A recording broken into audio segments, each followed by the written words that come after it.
অন্তর্বর্তী সরকার ক্ষমতায় আসার পর থেকে গত ৭ মাসে দেশ জুড়ে গণপিটুনির ঘটনা ঘটেছে ১১৪টি। আর এসব ঘটনায় ১১৯ জন নিহত সহ আহত হয়েছেন ৭৪ জন। বুধবার এমন তথ্য জানিয়েছে মানবাধিকার সংস্থা human rights support society HRSS।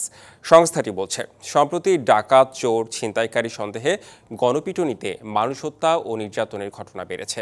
এসবের বাইরে রয়েছে ধর্মীয় অবমাননা এবং ছেলে ধরার অভিযোগেও গণপিটুনির ঘটনা। এতে মামলা হলেও সুষ্ঠু তদন্ত ও অপরাধীদের শাস্তি নিশ্চিতের ঘটনা খুবই কম। HRSS এর তথ্য মতে, দেশে গণপিটুনির ঘটনা আগেও ঘটলেও ৫ই আগস্টের পর থেকে মব বা দলবদ্ধভাবে হামলার ঘটনা বেড়েছে। গণপিটুনি বন্ধে আইন অনুযায়ী অপরাধীকে পুলিশের কাছে হস্তান্তর করার কথা বলছে সংস্থাটি।